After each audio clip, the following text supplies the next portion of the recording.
যে জুবিন গাৰ্গৰ শেষ কৃত্য সম্পন্ন কৰিবলৈ ৰাজ্য চৰকাৰে দুটা স্থান বাছি উলিয়াইছিল। আমাৰ এটা মনত ধাৰণা আছিল বা আমি এটা মনত ভাবিছিলোঁ যে জ্যোতিপ্ৰসাদ আগৰৱালা আৰু বিষ্ণু ৰাভা তেজপুৰত আছে, ডক্টৰ ভূপেন হাজৰিকা গুৱাহাটীত আছে, জুবিন গাৰ্গক আমি যোৰহাটত সমাধিস্থ কৰা বা শেষ যাত্ৰা আমি তেওঁৰ অন্তিম স্থান যোৰহাটত কৰাৰ এটা আমি প্ৰস্তাৱ দিছিলোঁ। সদৌ অসম ছাত্ৰ সন্থাৰ প্ৰতিনিধি মণ্ডলে যোৱাকালি জুবিন গাৰ্গৰ সহধৰ্মিনী গৰিমা গাৰ্গ আৰু তেওঁৰ ভনীয়েকক সাক্ষাৎ কৰিছিল আৰু তেওঁলোকে কৈছিলে যে জুবিনক যোৰহাটত লৈ যাব নালাগে, কাৰণ আমি কোনোবা দিনা বাৰ্ষিকী পতা মাহেকী জুবিনক যদি চাব খোজো আমি গুৱাহাটীৰ পৰা যোৰহাটত গৈ থাকিব নোৱাৰিম। তেওঁলোকে আৰু কৈছিলে যে জুবিনৰ দেউতাকৰ বয়স 80+ আৰু বিভিন্ন ধৰণে ৰোগত আক্ৰান্ত হৈ আছে। যোৰহাটলৈকে তেখেতক অন্ত্যেষ্টিক্ৰিয়াৰ যিটো অনুষ্ঠান হ'ব তালৈকে লৈ যাবৰ বাবে স্বাস্থ্যই অনুমতি নিদিব।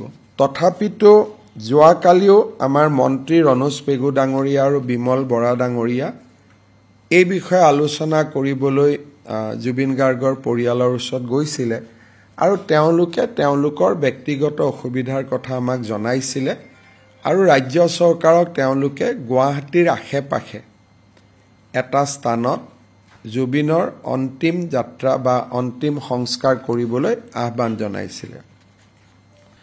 দুই এজন লোকে কৈছে যে যোৰহাটলৈ পাৰ্থিৱ শৰীৰটো এবাৰলৈকে হ'লেও নিব লাগে। যদি আজি কোনোবাই জুবিনক চাইছে, পেটটো ইতিমধ্যে জুবিনৰ ফুলি গৈছে আৰু মুখখনো ফুলি গৈছে আৰু যোৰহাটলৈকে আমি ডাইৰেক্ট নিব নোৱাৰোঁ। মৰিগাঁও, নগাঁও, জাগিৰোড এই যিটো যাত্ৰা এদিন বা দুদিনৰ যাত্ৰা হ'ব সেইটো কোনো পধ্যেই জুবিনৰ পাৰ্থিৱ শৰীৰে সহ্য কৰিব নোৱাৰে। সেইবাবে যোৰহাটৰ ৰাইজৰ ওচৰত মই ক্ষমা বিচাৰিছোঁ। মনত আমাৰ ইচ্ছা থাকিলেও জুবিনৰ পাৰ্থিৱ শৰীৰটোৰ ফালে চাই তেনেকুৱা এটা দুৰন্ত সাহস কৰাৰ যিটো প্ৰস্তুতি তাক আমি কৰিব পৰা নাই। ৰাইজৰ আৱেগক আমি সন্মান জনাইছোঁ, কিন্তু জুবিন যিহেতু প্ৰাথমিক আৰু জুবিনক সন্মান সহকাৰে বিদায় দিয়াটো যিহেতু অসমৰ ৰাইজৰ এটা দায়িত্ব বা কৰ্তব্য, সেইবাবে মই যোৰহাটৰ ৰাইজৰ আৱেগক সন্মান জনোৱাৰ পিছতো তেওঁলোকৰ অনুৰোধ ৰক্ষা কৰিব নোৱাৰাৰ বাবে মই বিনম্ৰতাৰে সৈতে ক্ষমা খুজিছোঁ। ৰাজ্য চৰকাৰে আৰু এটা প্ৰস্তাৱ হাতত লৈছে যে জুবিনৰ ভস্ম আমি যোৰহাটলৈ নিম আৰু সেই ভস্মৰ দ্বাৰা আমি যোৰহাটতো জুবিনৰ সমাধি ক্ষেত্ৰ এখন নিৰ্মাণ কৰিম।